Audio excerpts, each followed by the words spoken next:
नमस्कार दोस्तों, नमस्ते इंग्लिश के डेली लाइफ सेंटेंस सेक्शन में एक बार फिर से आपका स्वागत है। दोस्तों हमेशा की तरह हम लोग डेली लाइफ वाक्य लाए हैं और दोस्तों आज का हमारा टॉपिक है conversation between father and son related to study. दोस्तों इसके अलावा एक बहुत इंपॉर्टेंट अनाउंसमेंट है। अपनी अंग्रेजी को और मजबूत करने के लिए आज ही प्ले स्टोर से नमस्ते इंग्लिश ऐप डाउनलोड कीजिए और अनलिमिटेड अकाउंट ज्वाइन कीजिए। दोस्तों नमस्ते इंग्लिश ऐप पर आप अंग्रेजी की बोल बोल कर प्रैक्टिस भी कर सकते हैं और बिना किसी की सहायता से फर्राटेदार अंग्रेजी बोलना सीख सकते हैं। सो देर किस बात की, आज ही अनलिमिटेड अकाउंट ज्वाइन कीजिए। अब चलते हैं आज के लेसन की ओर। दोस्तों आज के लेसन में हम कई तरह के सेंटेंसेस लाए हैं जो स्टडी से रिलेटेड हम बोलते हैं। जैसे अगर आपको कहना हो तुम्हारी वार्षिक परीक्षा कब है, तो इसे आप इंग्लिश में कैसे कहेंगे? या अगर कहना हो आशा है कि तुमने अपना पाठ्यक्रम पूरा कर लिया होगा, तो इसकी इंग्लिश क्या होगी? या अगर आपको कहना हो अच्छे अंक लाने के लिए तुम्हें खूब मेहनत करनी चाहिए, तो इसकी इंग्लिश क्या होगी? या अगर आपको कहना हो इस परीक्षा में तुम कितने अंक लाने की उम्मीद कर रहे हो, तो इसकी इंग्लिश क्या होगी? दोस्तों ज्यादातर लोग ऐसे सेंटेंस नहीं बना पाते हैं, यही हम आज के लेसन में लाए हैं। तो चलते हैं आज के लेसन की ओर। अगर आपने कहा तुम्हारी वार्षिक परीक्षा कब है, तो कब को हम इंग्लिश में कहेंगे when. When do you have yearly exam, यानी तुम्हारी वार्षिक एग्जाम कब है। वार्षिक एग्जाम को हम बोल सकते हैं ईयरली एग्जाम्स या हम बोल सकते हैं फाइनल एग्जाम्स। सो दोस्तों फाइनल एग्जाम्स भी बोलते हैं वार्षिक परीक्षा को, या ईयरली एग्जाम्स भी बोलते हैं। अगर आपने कहा तुम्हारे फाइनल एग्जाम्स कब हैं, तो ऐसे में आप कहेंगे व्हेन डू यू हैव।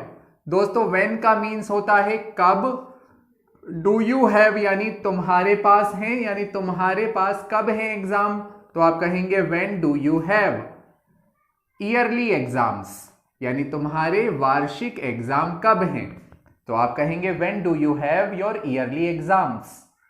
ऐसे ही दोस्तों अगर आपने कहा आशा है, आशा है को हम इंग्लिश में कहेंगे hope you have completed your course। आशा है तुमने अपना पाठ्यक्रम पूरा कर लिया होगा, तो आप कहेंगे hope you have completed your course.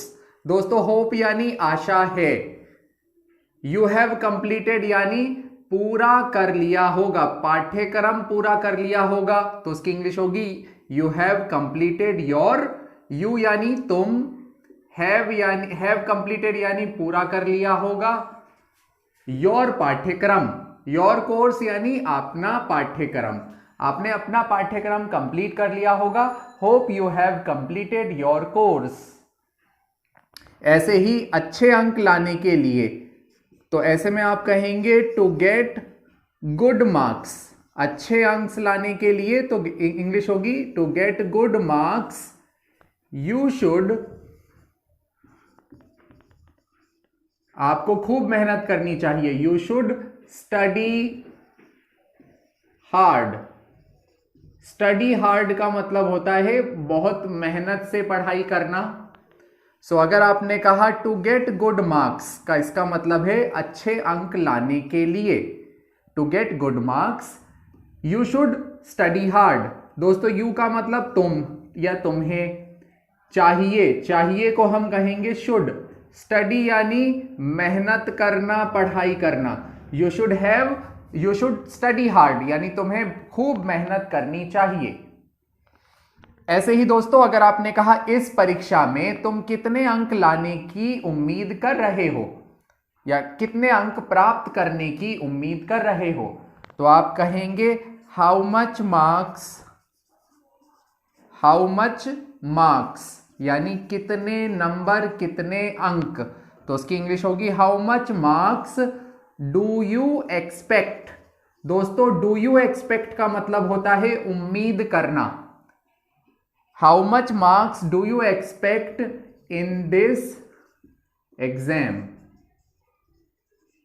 यानी आप इस एग्जाम्स में कितने अंक प्राप्त करने की उम्मीद कर रहे हो। तो उसकी इंग्लिश होगी how much marks. How much marks यानी कितने अंक, कितने अंक को हम कहेंगे how much marks. Do you expect, do you यानी तुम उम्मीद करते हो, उम्मीद करने को हम कहेंगे एक्सपेक्ट। डू यू एक्सपेक्ट यानी क्या तुम उम्मीद करते हो, इन दिस एग्जाम यानी इस एग्जाम में, इस परीक्षा में। सो दोस्तों इस तरह से सेंटेंस बनते हैं। I hope you learned it, I hope you enjoyed the lesson. If you really like this lesson, then please like and subscribe Namaste English. I will see you in next session. Till then, take care.